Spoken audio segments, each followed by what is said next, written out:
Welcome to simply Shenba. இன்றைக்கி நம்ம வேர்க்கடலை குழம்பு எப்படி செய்யலாங்கிறத பார்க்கலாங்க. பார்த்திங்கன்னா நான் ஒரு கப் வேர்க்கடலை எடுத்திருக்கேன். இதை நம்ம செய்யறதுக்கு முன்னாடி 1 மணி நேரம் அதை நல்லா தண்ணியில் ஊற வச்சுருங்க. ஊற வச்சுட்டு நம்ம வேக வைக்கணும். அதை நீங்கள் குக்கரில் வேக வைக்க வேணாம். இட்லி பாத்திரத்தில் ஆவியில் வேக வச்சாதான் அந்த சத்து நமக்கு முழுமையாக கிடைக்கும். குக்கரில் வைக்காதீங்க. இப்போ நான் இட்லி பாத்திரத்தில் வேக வச்சு எடுத்து வச்சுருக்கேன். இப்போ நம்ம எப்படி செய்யலான்னு பார்க்கலாம். எண்ணெய் ஆட் பண்ணிக்கலாம். நான் கடலை எண்ணெய் எடுத்திருக்கேன்.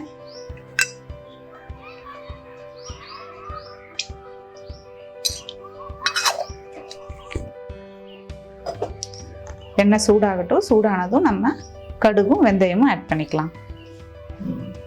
எண்ணெய் சூடாயிடுச்சு. நம்ம இப்போ கடுகு சேர்த்துக்கலாம்.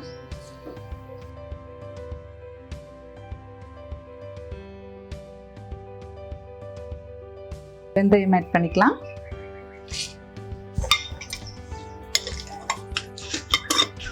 இப்போ கூடவே ஒரே ஒரு வரமிளகா, கருவேப்பிலை. இப்போ அது கூட 2 பெரிய வெங்காயம் பொடியாக அரைஞ்சி வச்சுருக்கு. அதை ஆட் பண்ணிக்கலாம்.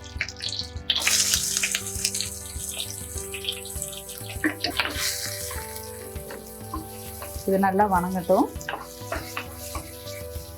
இப்போ வெங்காயத்து கூடவே நம்ம உப்பு ஆட் பண்ணிக்கலாம். கல் உப்பு ஆட் பண்ணுறேன்னா. வெங்காயம் நல்லா வதங்கட்டும். இப்போ வெங்காயத்து கூட பார்த்தீங்கன்னா இப்போ பூண்டு ஆட் பண்ணுறேன். இந்த குழம்புக்கு பூண்டு எவ்வளோ சேர்க்குறோமோ அந்த அளவுக்கு நல்லா டேஸ்ட்டாக இருக்கும். நான் ஒரு 7-8 பல் பூண்டு எடுத்திருக்கேன். அதை ஆட் பண்ணிக்கலாம். நல்லா மிக்ஸ் பண்ணி விட்டுடுங்க.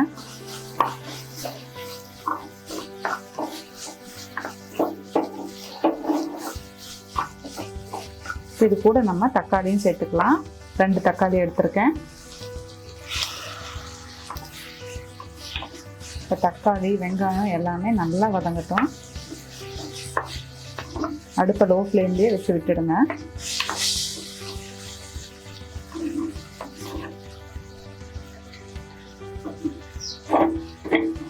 வெங்காயம் தக்காளி எல்லாம் நல்லா வதங்கிருச்சுங்க. இப்போ நம்ம மசாலா ஐட்டம்லாம் ஆட் பண்ணிக்கலாம். மஞ்சத்தூள் கொஞ்சம்,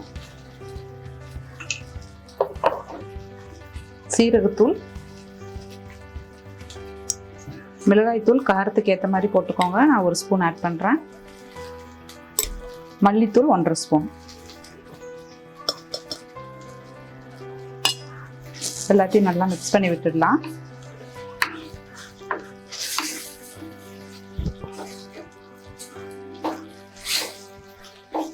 இப்போ இது கூட நம்ம புளி ஆட் பண்ணிக்கலாம். ஒரு சின்ன லெமன் சைஸ் புளி எடுத்து நல்லா தண்ணி மாதிரி கரைச்சி வச்சுருக்கேன்.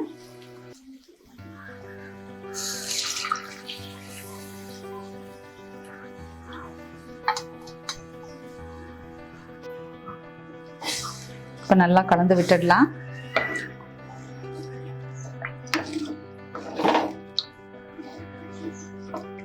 புளி கொஞ்சம் கொதிக்கட்டும்.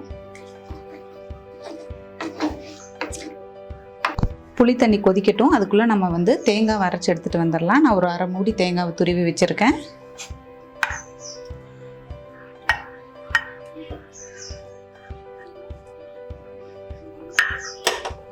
இதை நல்லா நைஸாக அரைச்சி எடுத்துகிட்டு வந்துடலாம். நம்ம தேங்காவை நல்லா நைஸாக அரைச்சி எடுத்தாச்சு. இப்போ புளி தண்ணியும் நல்லா கொதிச்சிருச்சு. இதில் நம்ம வேக வச்சு வச்சுருக்கிற வேர்க்கடலையே ஆட் பண்ணிக்கலாம்.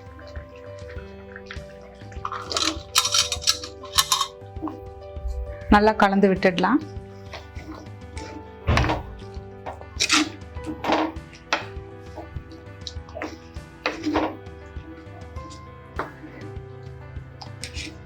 இப்போ தான் நம்ம வேர்க்கடலையே ஆட் பண்ணியிருக்கோம்.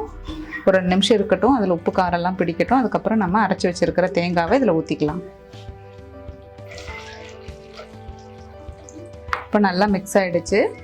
இப்போ நம்ம ஒரு துண்டு வெல்லத்தை நான் இது கூட ஆட் பண்ணுறேன்.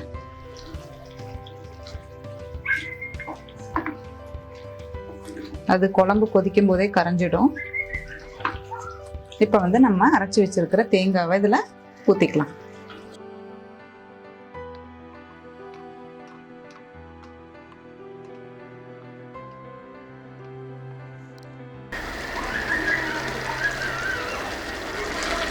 உங்களுக்கு தேவைக்கு ஏற்ற மாதிரி தண்ணி ஆட் பண்ணிக்கோங்க.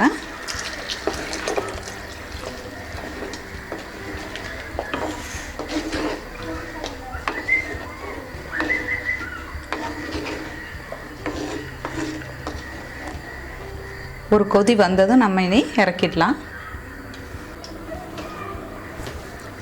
குழம்பு கொதிச்சிருச்சுங்க, அவ்வளோதான். இனி வந்து நம்ம மல்லித்தலை தூவி இறக்கிக்கலாம்.